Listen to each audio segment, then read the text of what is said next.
Trigonometrical ratio শিখে নেওয়া যাক। তাহলে প্রথমেই জানতে হবে আমাদের what is trigonometry.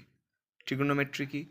Trigonometry is the study of relationships between the sides and the angles of a triangle. এটাকে বলা হয় তোমার ট্রিগোনোমেট্রি। তাহলে চলো আজকে জেনে নেওয়া যাক যে কোনটা থিটা, কোনটা রাইট অ্যাঙ্গেল ট্রায়াঙ্গেল, এগুলো শিখে নেওয়া যাক। এটা হচ্ছে একটা রাইট অ্যাঙ্গেল ট্রায়াঙ্গেল, সবাই জানো এটা, এই অ্যাঙ্গেলটা হচ্ছে রাইট অ্যাঙ্গেল ট্রায়াঙ্গেল। কেন? এর একটা পার্ট হচ্ছে 90 ডিগ্রি রয়েছে এই অ্যাঙ্গেলটা, মানে হচ্ছে পিএমও বা ওএমপি যাই বলি, এটা হচ্ছে তোমার হচ্ছে রাইট অ্যাঙ্গেল। আর এইটাকে যদি আমি একটা অ্যাকিউট অ্যাঙ্গেলকে যদি থিটা ধরে অঙ্কটা শুরু করি, তাহলে ট্রিগোনোমেট্রিক্যাল রেশিওর মেনলি তিনটে পার্ট আছে।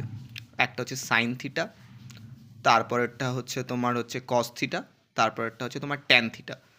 তাহলে এইখানে যদি আমি এমওপিকে যদি আমি থিটা ধরি, তাহলে সাইন থিটা আমার কি আসছে, এটাকে বলা হচ্ছে হাইট, এটাকে বলা হয় হাইপোটেনিউস, এটাকে বলা হয় বেস। তাহলে সাইন থিটা কি আসছে, H/HY, মানে হাইট বাই হাইপোটেনিউস। তাহলে কি হচ্ছে, হাইট করতে এমপি বাই ওপি। সাইনের অপোজিট হয়ে যায় হচ্ছে তোমার কোসেক থিটা, এগুলো একটু মনে রাখতে হবে। সাইনের অপোজিট হয়ে যাচ্ছে কোসেক থিটা। কোসেক থিটা কি আছে, হাইপোটেনিউস বাই হাইট, তাহলে কি আসছে ওপি বাই এমপি।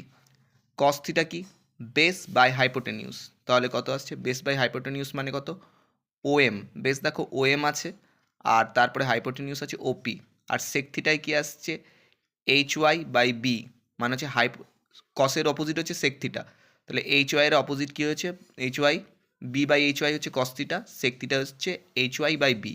তাহলে কত আসছে, OP/OM। আর ট্যান থিটাটা কীরকম আসছে, ট্যান থিটার অপোজিট হচ্ছে কট থিটা, তাহলে ট্যান থিটা কী হচ্ছে, হাইপোটেনিউস হচ্ছে, সরি, হাইট বাই হচ্ছে তোমার কি হচ্ছে বেস। ট্যান থিটা হচ্ছে কিন্তু হাইট বাই বেস, তাহলে কি আসছে MP/OM। আর ট্যানের অপোজিট হচ্ছে কট থিটা, তাহলে হচ্ছে B/H = OM/MP। তাহলে আমাদের মনে রাখতে হবে সাইনের সঙ্গে কার সম্পর্ক, সাইনের সঙ্গে হচ্ছে আমার কোসেকের সম্পর্ক, কসের সঙ্গে হচ্ছে আমার সেকের সম্পর্ক, আর ট্যানের সঙ্গে হচ্ছে আমার কটের সম্পর্ক। এইভাবে খুব ইজি ওয়েতে মনে রাখা যায়। ট্রিগোনোমেট্রি পার্টটা অনেক বড়। সবাই ভিডিওটা লাইক, কমেন্ট এবং শেয়ার করো।